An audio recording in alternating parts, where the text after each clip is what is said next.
Good morning. It's 1 o'clock in the morning, and the reason why I could not be on time with you because I had a caucus with some of the congressmen regarding legislative matters that will be taken up in the coming days. I took all this meeting because there will be a long hiatus of holidays, and I am not sure if I could talk to you again earlier. You know, some of my relatives, yung mga babae, the women, were asking me, even from the States, the residents of the United States, why did you have to include the relationship between Dilima and her driver? Now, the crux of the matter is, if I do not talk about that relationship with Dilima to her driver, then there is no topic to talk about. Because what is really very crucial there is the fact that because of that relationship with her driver, which I termed immoral because the driver has a family and a wife, that connection gave rise to the corruption of what was happening inside the National Penitentiary. Kaya nga nagkaroon ng special privileges. Are you not surprised that during her term and for a longer period, when she became the Secretary of Justice, there were special privileges granted to almost all inmates. There were guns there inside. There were parties being held almost every night. There was a combo, a musical group. Liquors and alcoholic drinks flowed freely, and women went inside and out the prison. Now, if I do not mention the connect between the senator, who was then a Secretary of Justice, and the driver, how would you now explain? How would now I explain to the public that these things happened, the partying, the drugs, and even cooking shabu went well, unbridled, unhampered because of the driver himself? Would you think that a driver of a Department of Justice employee could have allowed these things by all on himself? These illegal things which you saw on TV almost every day for about a month. Do you think that without Dilima giving him the authority to allow the inmates to do that, all of this could have only happened if there was the go signal from the head of the department, which is the secretary. Barlaan? Is that his name? Yeah, Barlaan. He was also one of the bagman. He was also, there's another fellow there. Undersecretary, all of these things happened under your nose. And shabu was floating inside, and it was being, and what was really painful. And that's the reason why we knew, and I know, because they were trafficking shabu from the inside. Were it not for that authority, these cell phones and everything else, the guns, could not have happened. Now, I am now warning everybody connected with the Bureau of Prisons in Muntinlupa. All the guards there and the supervisors. Because if you do not tell the truth before any committee of any governmental body, be it the Senate or the House of Representatives, be prepared to be charged. For what? that is serious negligence of duty. If not, I hope it is not that you were in conspiracy with the prisoners. You were there for almost all the time that these things happened. Do you mean to say that you did not report it to your superiors? Or you allowed these things to happen by yourself, only your authority and nobody else's? Then be prepared to be investigated. Because I will charge you for negligence of duty or under the revised penal code for conspiring with these guys to precisely act the way they behave there inside the prison.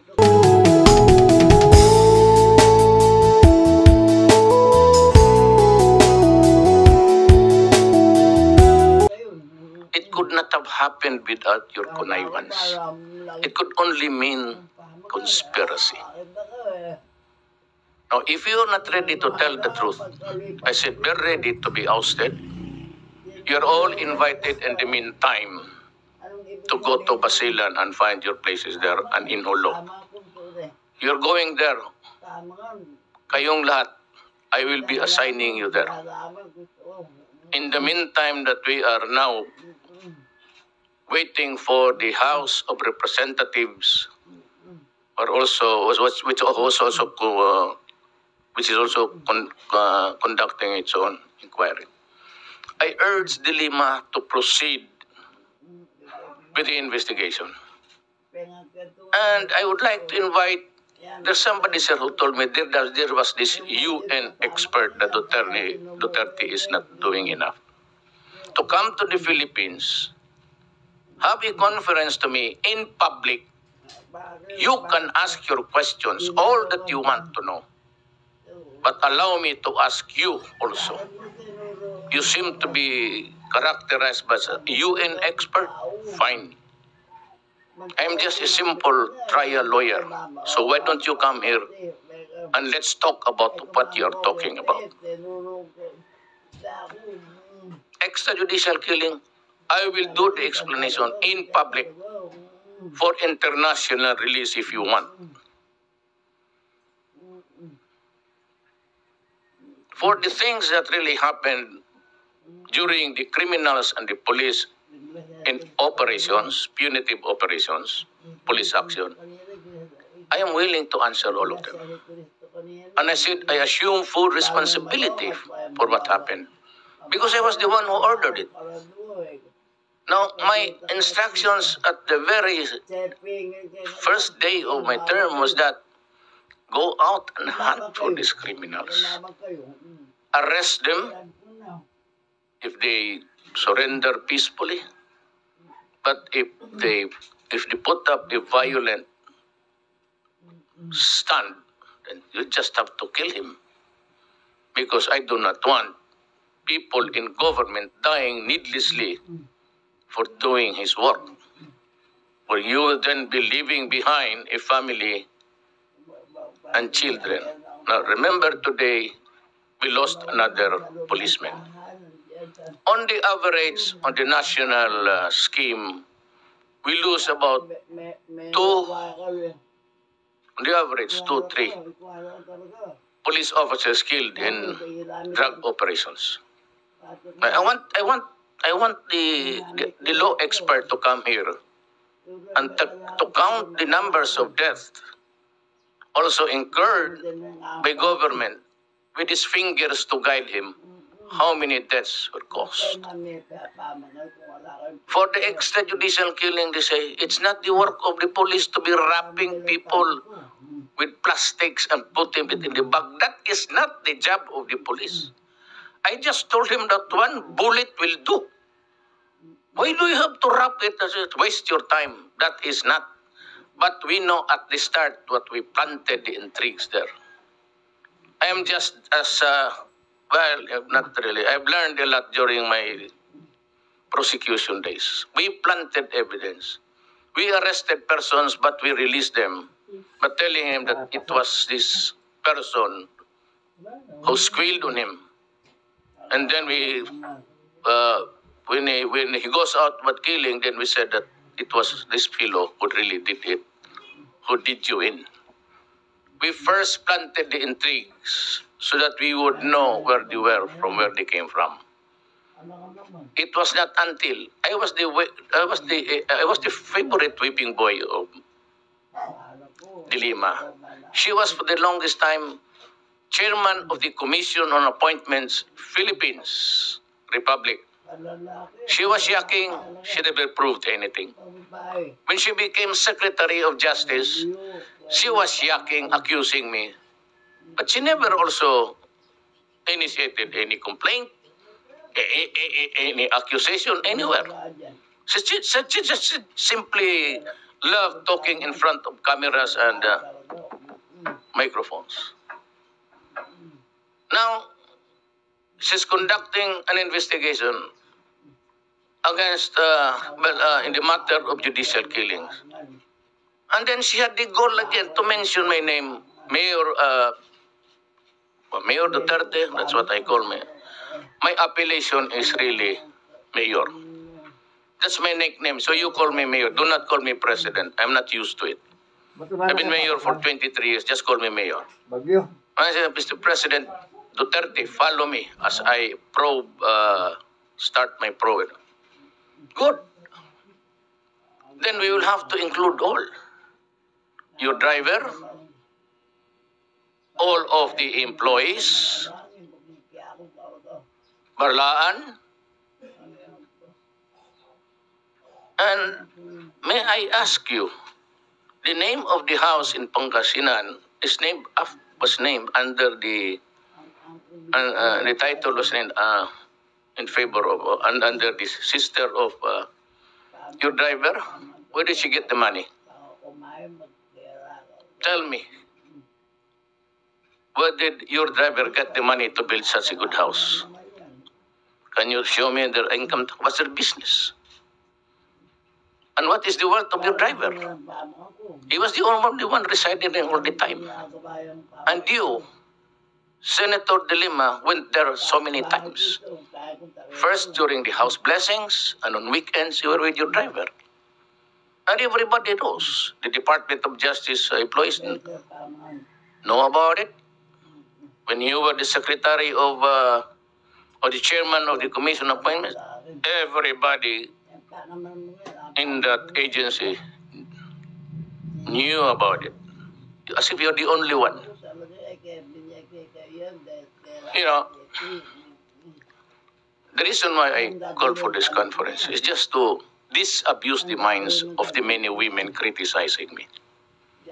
I said I have to mention the connect between the Lima's driver and her. Otherwise, I'd look stupid. Why would the inmates obey a driver on the mere approval of a driver? Para kang gago. So, that is one round. Wait until we present these guys. They can maybe deny it initially, but you know, there are a lot of ways of doing it.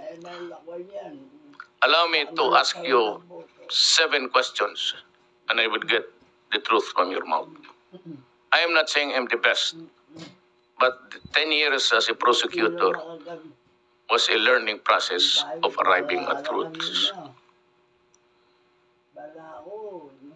Now, the second round would be, I would be mentioning again the names of the police and most of the senior officials of the police, PNP, and some judges. But in between, far and wide in this controversy, I will now raise again the Napoles issue. There are a lot of billions and billions of pesos lost. You've been able just only to put several lawmakers there inside, but only because the charge is, the accusation is non-bailable. Otherwise, whether to tell, you have to reckon and telling whether they'd be eventually put in prison with finality or acquitted.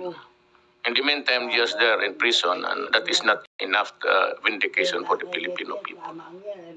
Let us revisit the Napoles case. I have some revealing things to tell you about it.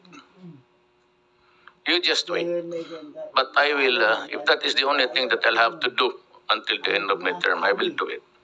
Or I shall have done a singular task of giving you the truth about our government. The reason why I was raising my fist, it was in defiance all the time I was campaigning because I was mad at government. People were being framed, the airports, with bullets placed inside their bags, being arrested, investigated for no reason at all, except that the greed of those. I said, I've been, my mouth is, they say, lousy.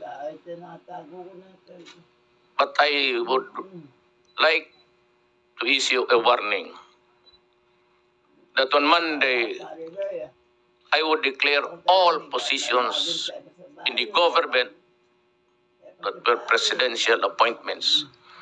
Or if you are there because of the presidential appointments, I will declare all your positions all throughout the country vacant. You know why? Until now, in my provincial visits, I still hear corruption being committed by people, especially in the regulatory agencies. I would like to point out one. The LFTRB,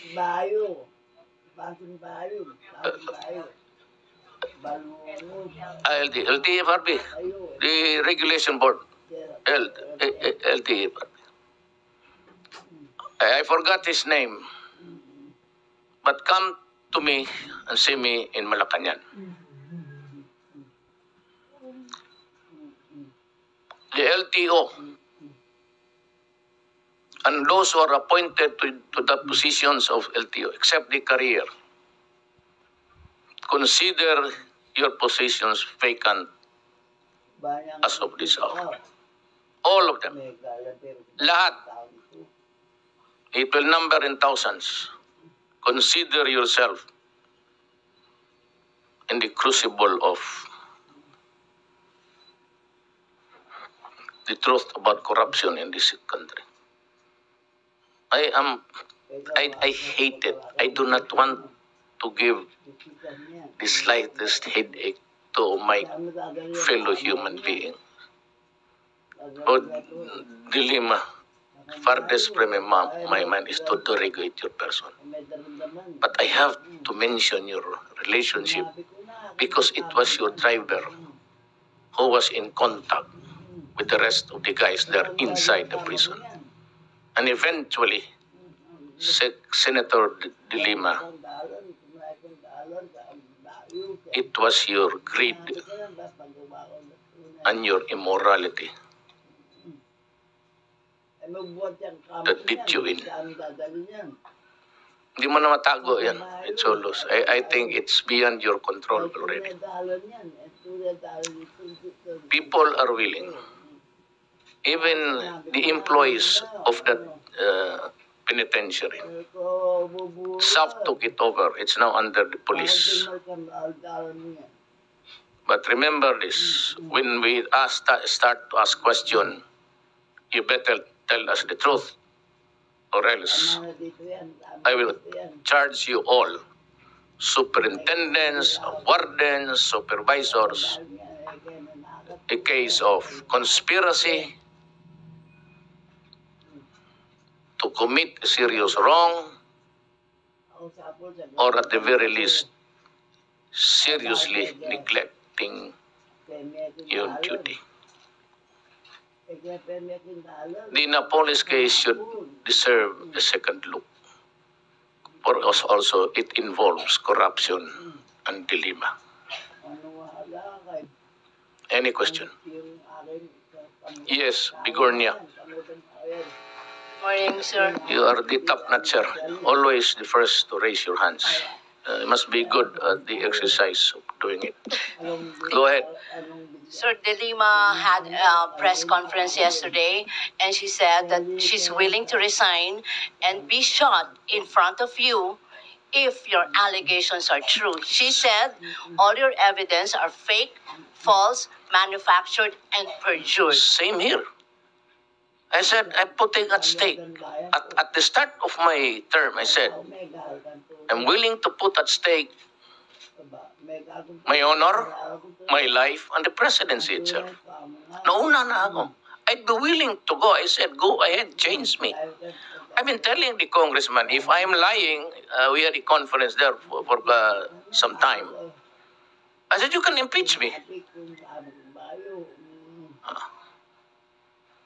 She is lying to her teeth because now that she is, you know, in all of her answers, she was only telling about drugs. Now she denied their links about drugs, but she never said true or false about the driver.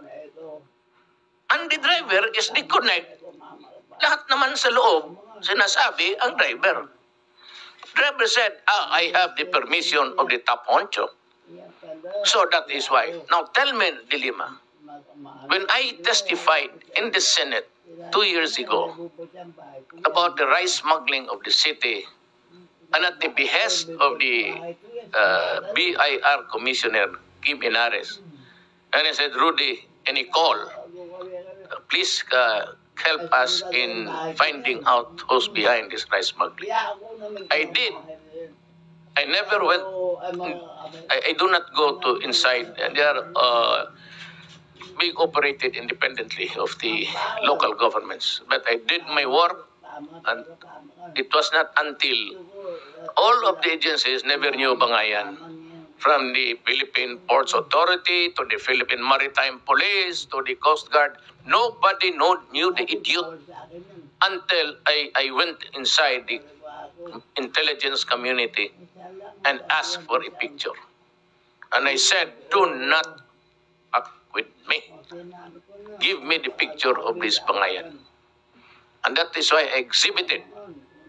When Enrile said, do you know this Bangayan? Yes. Can you identify him? Yes, he's that idiot that. And when I said, what will you do if you find Bangayan doing smuggling in your city? And I answered, I'll shoot him. I'm dead serious. If you do it again there, I'll shoot him. You steal 7 billion of the money of the people of the Republic of the Philippines, and you think you can be alive forever? I will take the cudgels. God, do not do it. I will never allow you to steal 7 billion of your taxes of the people. Sinabi ko. Then Jingo Estrada said, ano sinabi niya? It was really in sarcasm. And I said, well, I'll give you an answer you want to hear. Patayin ko yan. I'll kill him. And so when we went outside the Senate halls at the determination of the hearing, De Lima, whenever she faces with the microphone on TV cameras, she changes the aura. Nag-iiba yung anyo.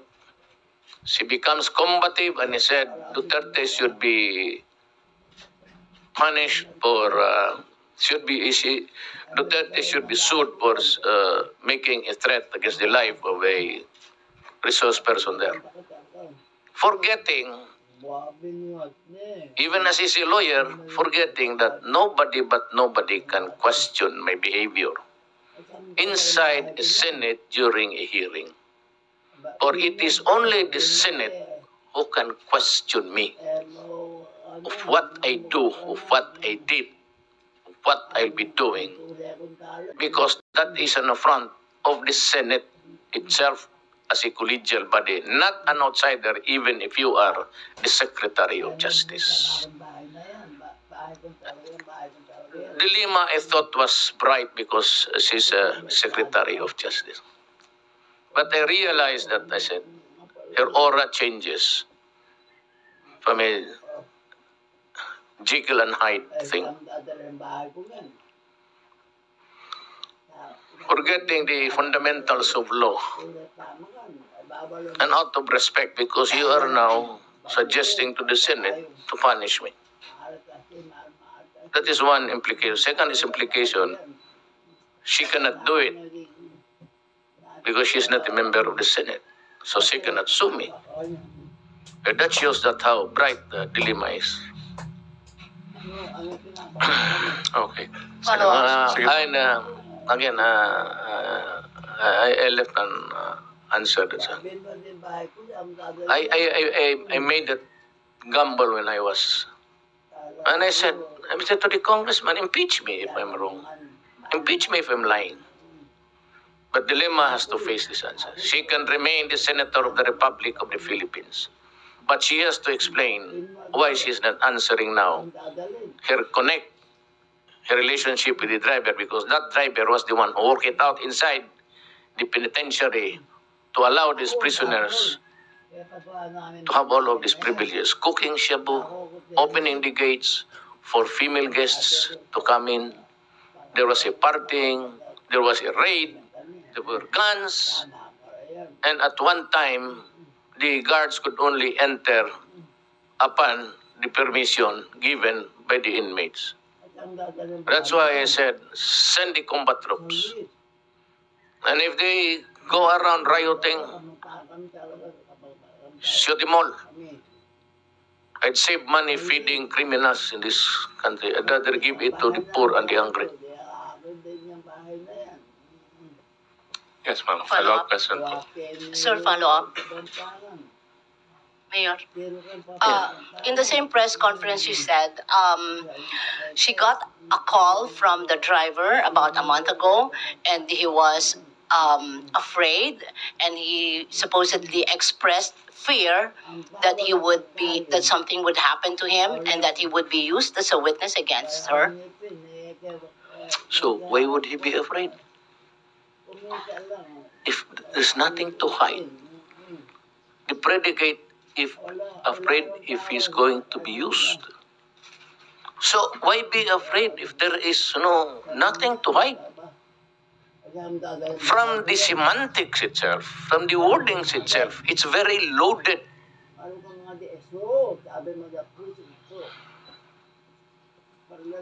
Very loaded. You can really catch the... Why would she say that? That she is afraid that he would be used as a witness against her. Why give importance even to the statement if you have nothing there? You see that you're mentioning it at all. I would just say, I've never authorized you. I never gave you any authority over that. But what would you say about being afraid of being used as a witness?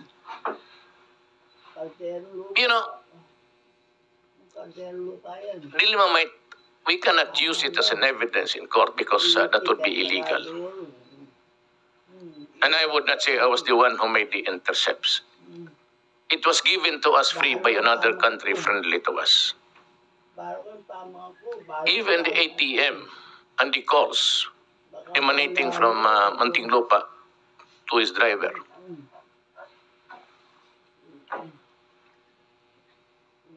And I told Dilemma, I was listening to you. And if she would face me, kami dalawa lang, the two of us, and I would tell her, explain to me your immorality and explain to me your connection with the drug people. And why is it that during the birthday of one high-profile inmate, you went ahead inside with your driver and celebrating with the rest of the inmates a party inside the prison? She cannot deny it because there are pictures taken at that time. But she never, for a moment, even to just deny it. So what's it? you confirm one if it is true, and you confirm another if it is true and make it false. I have no quarrel with you. It was you who started this Rocos many years ago. You made yourself popular at my expense. So now that you are at the receiving end of all of this, you should not be heard complaining because there are serious matters already arrayed against you. Wait until we revisit the Napoles case, Secretary or Senator De Lima. And I assure you, you will be horrified.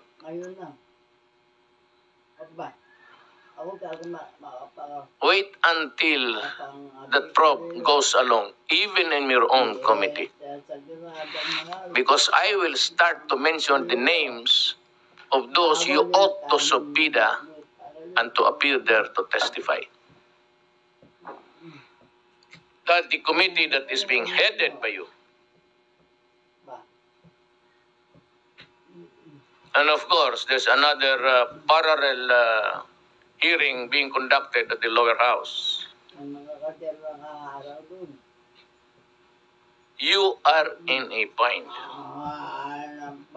Please think it over, seriously. Do not open your mouth unnecessarily. Because by the words that you have framed, it's already defensive. That she is afraid, or he is afraid that he would be used as a state witness against you. So, why would you be afraid?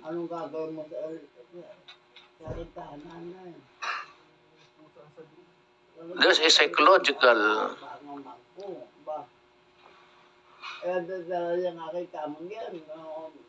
it's just like saying, I am afraid that I'll be forced to tell the truth. Although forced, but still the truth. I say, that's a problem. Because if I'm called, I'll be forced. Of course, it's forced. The subpoena is a force. You do not obey it, you're cited in contempt. And the other word is, I'll be forced to tell the truth. What gives? Okay. Any question? Edith Regalado from the Philippine Star. Good morning po, sir. Why don't you take a seat and What, sir? Hindi, mainit pa siya. Go out a lot. It's my man, comment. I'm comfortable answering you sitting down. Ayan. You don't have to stand up. Kasi tumatayo ako, sir. Ayan, Sir, nilagay na, be careful, there's a chair behind you. yeah. Sir, that's my seat also. Sir, question lang po. At the start of your administration, you were saying something about giving informs or whoever the bounty of 5 million, 3 million down to 50,000 from big drug lords. So whatever happened to that bounty offer, sir? Tapos na. You've given some people? Tapos. Because you're the ones answering, you're the ones announcing, tapos na. Tapos na. Ibig sabihin, ibigay na. Ano ba naman? Okay. Sir, next question. In this whole with the Lima, I wonder what end do you foresee in this whole thing? What would be the end? I was really appalled. I was horrified. I was the favorite peeping boy as the number one violator of human rights because of the so many criminals killed. And that matter was investigated by the UN. I don't know for the nth time again, and a rapporteur came here. So I told him, it is true that there are people killed in police operations. And for that, I assume full responsibility. Because I'm the head. Now, for those who are really killed in the drug war, in the rivalry to take up a prominent place somewhere there and there, do not include it. Especially about people being thrown inside a sack or a guy being wrapped with plastics. Why would we do that? What's the point of wasting our efforts? When a criminal is a criminal, and if he happens really to fight with the law, okay, sabihin nila, then why is it that they always lose the gunfight? You know, my police department is not stupid. When the police go out or goes out to hunt, to apprehend those selling shabu every night, invariably they are already paranoid because a constant use of shabu for 6 months, almost every day, would shrink the brain of a person. And I've told you, and many of you media men were there, almost on time to observe that they really are paranoid, sick with paranoia, and they are always armed. And even if you have a relative or a whatever, a friend who got hooked into drugs, they would, you yourself would tell you that they are always, somebody is following me, that my wife is cheating me. Always. And these are a standard behavior. And they would go for it. So when the police goes there out, they are 2 or 3. And of course, when you make a hostile gesture or you pull a gun, you're always killed. Because the people approaching you there are ready for a gunfight, and we have the backup. I do not allow my police to go there alone. So today, of last count, the other day I lost 2 soldiers who were assisting the police. This time it is a police, day after. We lose about 2 policemen a day in connection with the drug campaign. So I would like to bring in that law expert, somebody, the crawler of the ABS-CBN says that law expert, Duterte is not doing enough. I would invite her to come in and to hold his finger and begin to count the figures. And I would ask him, compare it with the previous administration.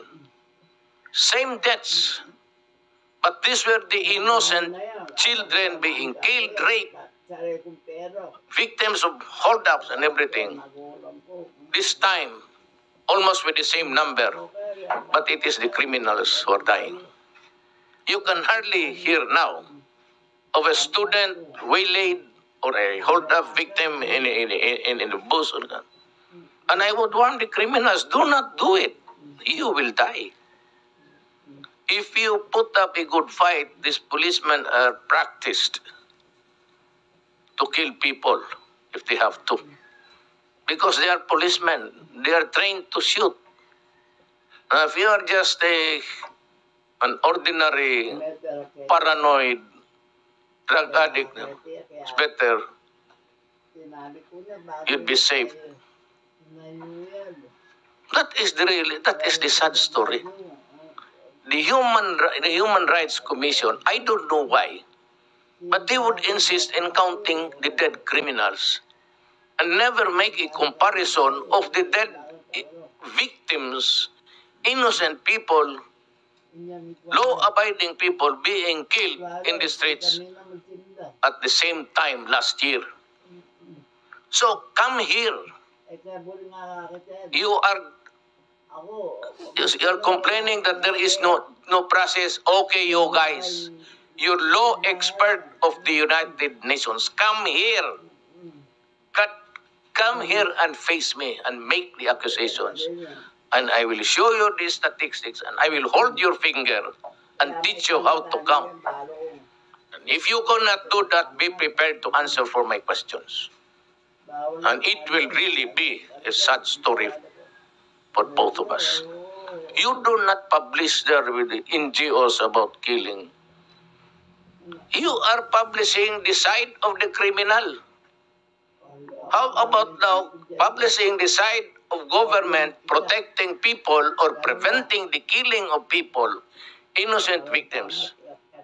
My job, ladies and gentlemen, and of the United Nations, my job as president is to protect the innocent, doon talaga, alam mo, law-abiding citizens. ano, ang tama nga. I was never tasked by any law Oo. to protect the Ano, life tagal yan. of criminals. Ano, tagal yan.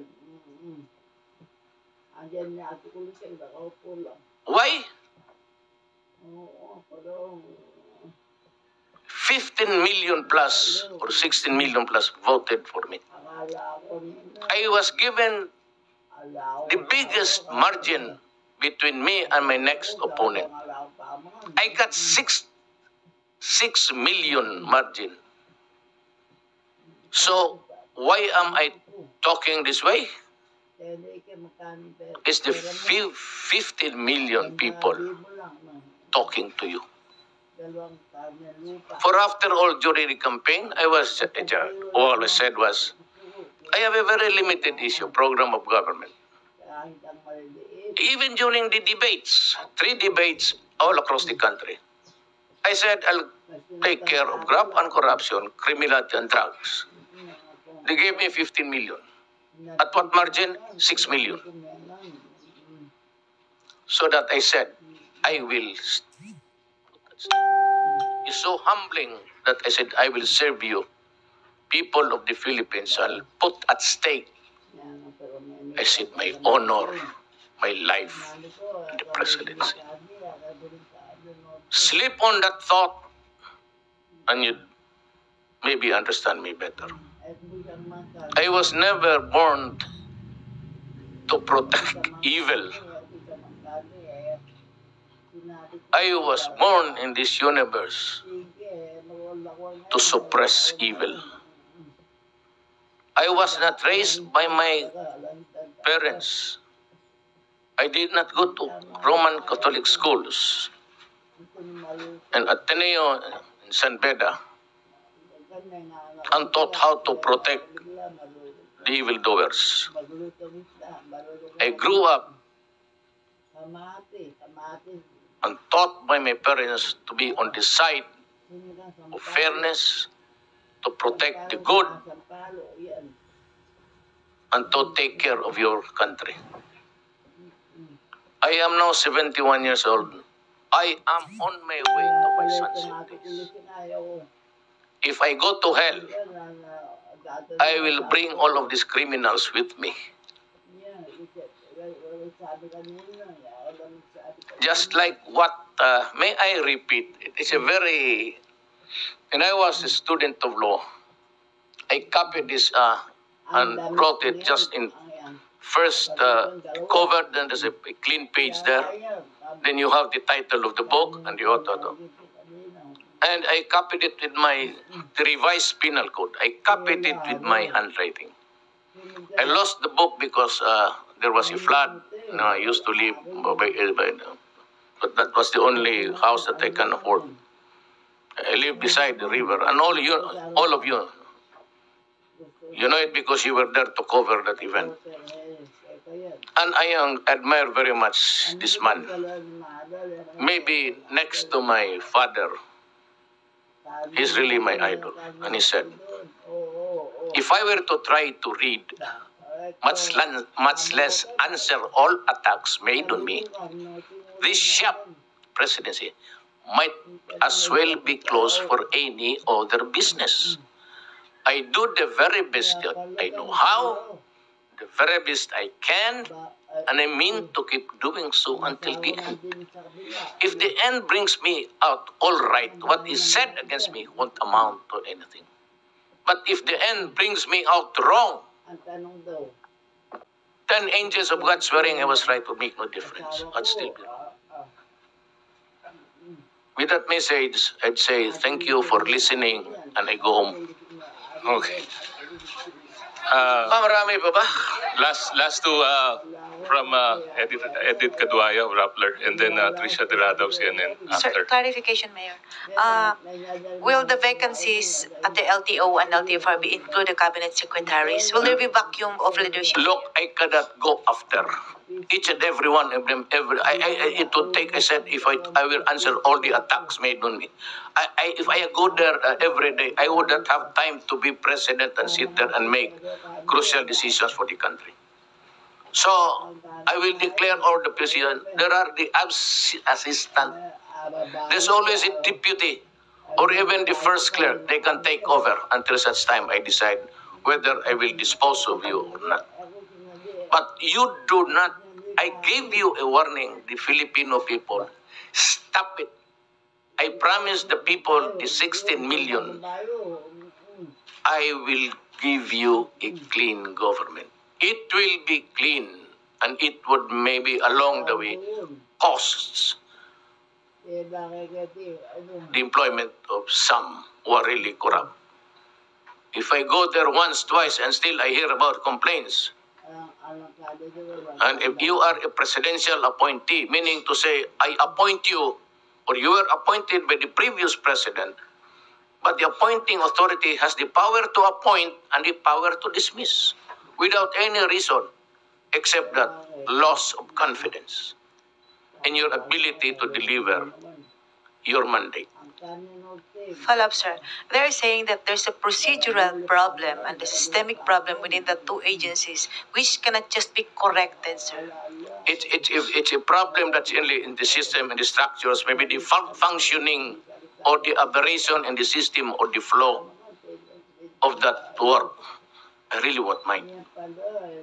But if you are there to commit corruption day in, day out, please get out. Thank you. Okay, Tricia. Hi, sir. Good evening. Sir, you mentioned earlier about you monitoring some conversations made or calls made inside. No, I did not. I said I heard. Ah, okay. We do not have that. We do not have that capacity. It was done by a friendly country, which I cannot reveal for the simple reason is that I just cannot reveal it. But, wiretapping in this country is illegal, unlawful, and there is a penalty for that. But if you just happen to hear, and it is not to your doing, we do not have that kind of thing that you siphon from the space there outside conversations of human mortals in this place, in this planet. Sir, second question about the Napoles investigation. What could be now, sir, the fate of the senators implicated in it? Ano po yung possible na mangyari given the information? Well, I said they might as well because it is connected with drugs. They might as well what, sir? You might as well allow it. I mean, I'm referring to the committee on the lower house. Itong sa Senate drugs. It's open to corruption. Wala, drugs, and corruption in government. So you might as well include it. The word corruption is there. So why limit?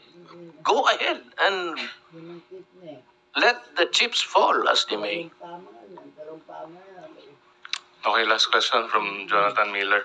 Yes, sir. Yeah, help you. Mr. President, at the risk of being shot down, the numbers of people who have been killed on the streets of the Philippines since you came to power 6 weeks ago have risen to around 1,000. Now, I know you have been contemptuous of your critics, but they are accusing you of unleashing a national death squad. Where is this going to end? Because some are saying that the social fabric of the Philippines is at risk here. Good. That's a very good question. Because at the other past, in the distant past, no police was ever willing to really work and risk his life. You know, it was a practice before. That's why I said I take full responsibility. You know why? Because they are now encouraged and even brave enough to have a shoot-off. The standard practice in this system of government is that when you accuse him, they would always file a counter charge and say that the due process or that they were unarmed and anything, any answer that could give a leverage. And ordinarily, and you can check this out in the courts, they have to use that leverage against the poor policeman. Now, remember in this country, no lawyer is provided for the policemen and the other men and the security officers when they get into trouble with the law. They are left at the mercy on their own. That was the policy before and in the previous ones. They are left behind. So when I was mayor, I told them, go ahead, do your duty. But if you feel that you're in carrying out your duty, you will get killed. My God, shoot him first. And they were protected here, and there were cases filed, and I provided the lawyer. And for the time that they are there, that is why they are afraid. They face charges in court, then at the same time, when they are accused, they lose the job because they are suspended. And for the time that they are suspended, and the hearing of cases can take you to eternity, as low as it can ever be, the family is not without food. With respect, sir, you as a lawyer know Yes. better than any of us how important this principle of innocent until proved guilty is. Look, Padilla said 2 years ago, there are 3 million addicts in this country. That was the last figure. Nobody cared to find out. Now it's my time. So, 2 years ago, between 2 years ago and now, how many do you think were hooked into drugs? Let us give it incremental increase of about, just be liberal about 700,000. So 3,700,000. And the confirmed 600,000 now was surrendered and took the test for drug addiction. How do you call it? Just a problem? Is just a police problem? Or is it really a crisis for this country? It's not even epidemic, my friend. It is pandemic. So what am I supposed to do as a president? Empower the military and the police, for after all, they are there to protect the integrity and preserve the people of the Philippines. At the risk of gun law, sir. It can happen. It happens in America. They're shooting the blacks there. It shows on TV. It shows on TV. What's the difference between America and the Philippines? Nothing. So what is surprising here is surprising to us. We see a policeman there shooting a black guy there. How many times had it happened in the past? That's why you have the violent demonstration. So, would it surprise you and me? Almost the same. One case only, 3 cases here. So what? It involves the same principle. Say for every 1 black there dead, you have about 5 here. And so, does it make this world more livable because there is less killing?